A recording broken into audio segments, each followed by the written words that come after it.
Assalamualaikum warahmatullahi wabarakatuh. Perkenalkan, nama saya Giri Paldi. Saya anggota dari kelompok 2 maternitas. Di sini saya akan menjelaskan tentang teori tren dan isu kekurangan energi kronik pada ibu hamil.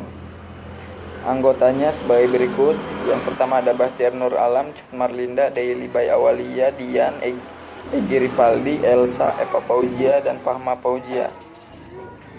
Yang pertama ada bab 1, pendahuluan, latar belakang. Pada zaman saat ini banyak sekali masalah yang terjadi pada kesehatan wanita.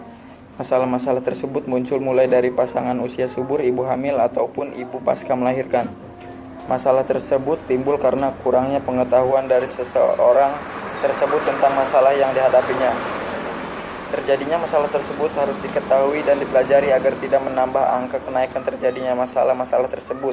Sebagai tenaga medis, kita wajib tahu apa saja masalah yang tren pada saat ini. Untuk itu, makalah ini dibuat agar menjadi tambahan pengetahuan kepada kami dan para pembaca makalah kami. Yang kedua ada rumusan masalah. Yang pertama, A.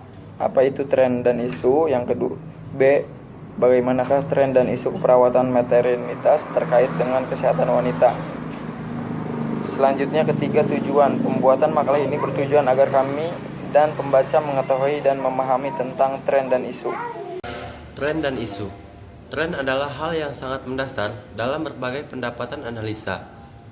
Tren juga dapat didefinisikan salah satu gambaran ataupun informasi yang terjadi pada saat ini, yang biasanya sedang populer di kalangan masyarakat. Isu. Isu adalah suatu peristiwa ataupun kejadian yang dapat diperkirakan terjadi atau tidak terjadi pada masa mendatang, yang menyangkut ekonomi, moneter, sosial, politik, hukum, hari kiamat, kematian, ataupun tentang krisis. Tren dan isu keperawatan adalah suatu yang sedang dibicarakan banyak orang tentang praktik atau mengenal keperawatan, baik itu berdasarkan fakta ataupun tidak. Tren dan isu keperawatan tentunya menyangkut tentang aspek legal dan etis keperawatan.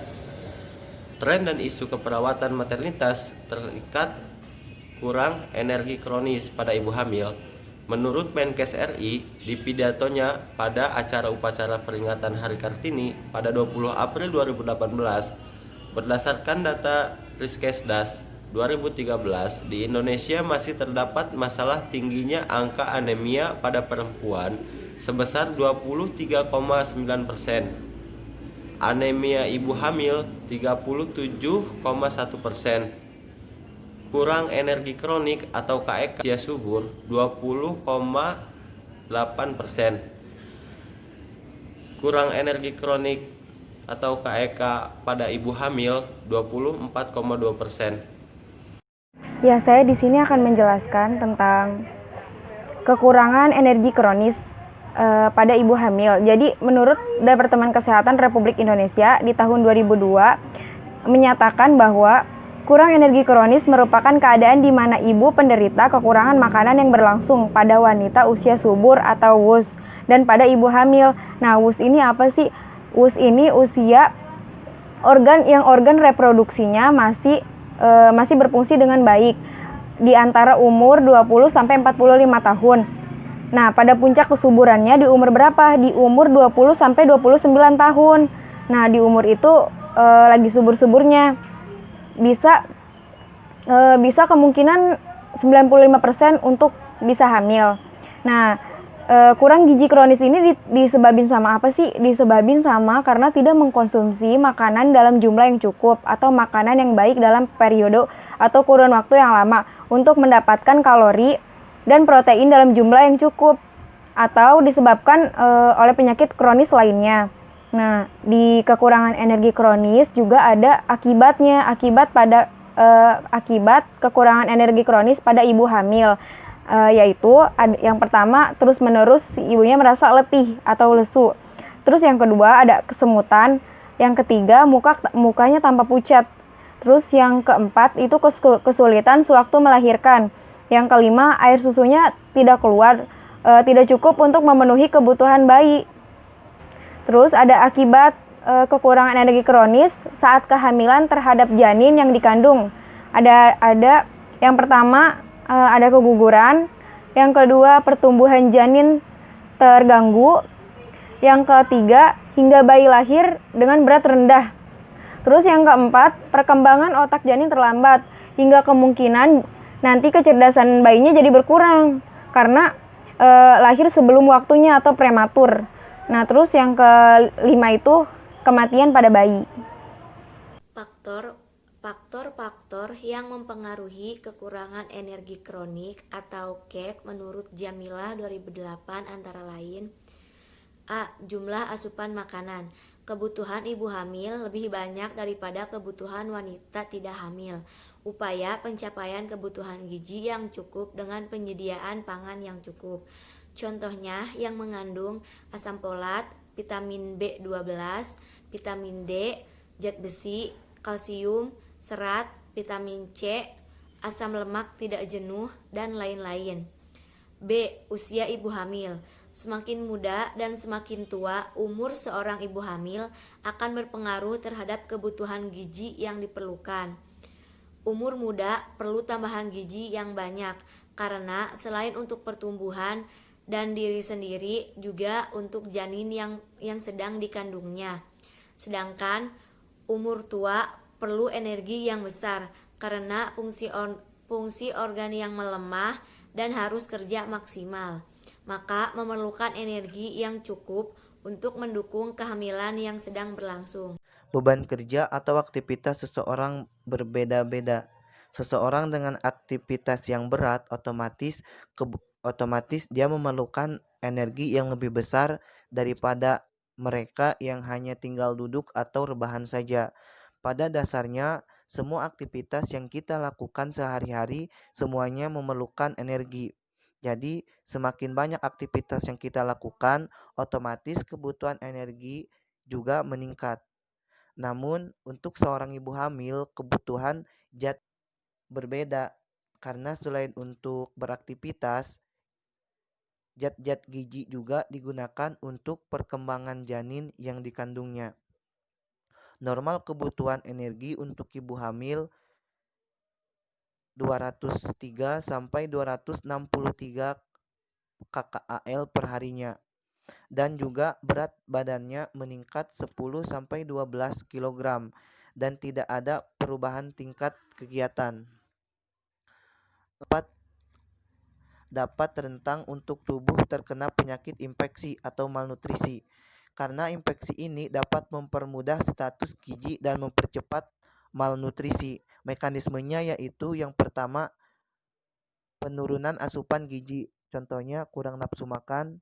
Yang kedua, peningkatan kehilangan cairan atau zat gizi, contohnya diare, mual, muntah, dan perdarahan terus-menerus. Selanjutnya, meningkatnya kebutuhan baik dari peningkatan kebutuhan akibat sakit atau parasit yang terdapat di dalam tubuh. Pengetahuan ibu tentang gizi, pemilihan makanan dan kebiasaan diet dipengaruhi oleh pengetahuan. Sikap terhadap makanan dan praktik atau perilaku pengetahuan tentang nutrisi melandasi pemilihan makanan. Beberapa studi menunjukkan bahwa jika tingkat pendidikan dari ibu meningkat, maka pengetahuan nutrisi dan praktik nutrisi bertambah baik. Usaha-usaha untuk memilih makanan yang bernilai nutrisi semakin meningkat. Ibu-ibu rumah tangga yang mempunyai pengetahuan nutrisi akan memilih makanan yang lebih bergizi daripada yang kurang bergizi. Pendapatan keluarga. Pendapatan merupakan faktor yang menentukan kualitas dan kuantitas makanan. Pada rumah tangga berpendapatan rendah, sebanyak 60 hingga 80% dari pendapatan realnya dibelanjakan untuk beli makanan. Artinya, pendapatan tersebut 70-80% energi dipengaruhi oleh karbohidrat, beras, dan penggantinya, dan hanya 20% dipenuhi oleh sumber energi lainnya seperti lemak dan protein.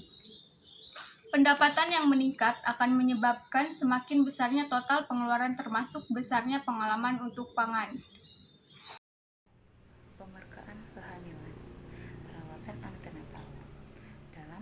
Dalam pemantauan status gizi ibu hamil, seorang ibu harus melakukan kunjungan ke tenaga kesehatan karena pemeriksaan kenaikan berat badan perlu dilakukan dengan teliti. Jangan sampai wanita hamil terlalu gemuk untuk menghindarkan kesulitan melahirkan, dan bahkan jangan terlalu kurus karena dapat membahayakan keselamatan dirinya dan janin yang dikandungnya. 4. Gizi ibu hamil.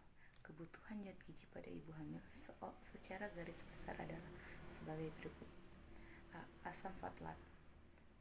Asam folat menurut konsep evidensi bahwa pemakaian asam folat pada masa perikonsepsi menurunkan berisiko kerusakan otak, kelainan neural, spina bifida, dan anencefalus, baik pada ibu hamil yang normal maupun berisiko. Pemberian suplemen asam folat mulai dari 2 bulan konsepsi dan berlanjut hingga 3 bulan pertama kehamilan. B. Energi diet pada ibu hamil tidak hanya difokuskan pada tinggi protein saja, tetapi pada susunan gizi seimbang karena juga protein. Hal ini juga efektif untuk menurunkan energi, kejadian BPLR, dan kematian perinatal. Kebutuhan energi ibu hamil adalah 285 kalori proses tumbuh kembang janin dan perubahan pada tubuh ibu. C. Protein pembentukan jaringan baru dari janin, dan untuk tubuh ibu dibutuhkan protein sebesar 910 gram untuk tubuh. Dalam 6 bulan terakhir kehamilan dibutuhkan tambahan 12 gram protein sehari untuk ibu hamil. D. Zat besi. Pemberian suplemen tablet tambah darah atau zat besi secara rutin, yaitu untuk membangun cadangan besi, sintesa sel darah merah, dan sintesa otot. Kenaikan volume darah selama kehamilan akan meningkatkan kebutuhan zat besi. Jumlah zat besi yang diperlukan ibu hamil untuk mencegah anemia adalah 500 mg. E. Kalsium. Untuk pembentukan tulang dan gigi bayi, kebutuhan kalsium ibu hamil adalah sebesar 500 mg sehari. F. Pemberian suplemen vitamin D, terutama pada kelompok penyakit seksual dan di negara dengan musim dingin yang panjang.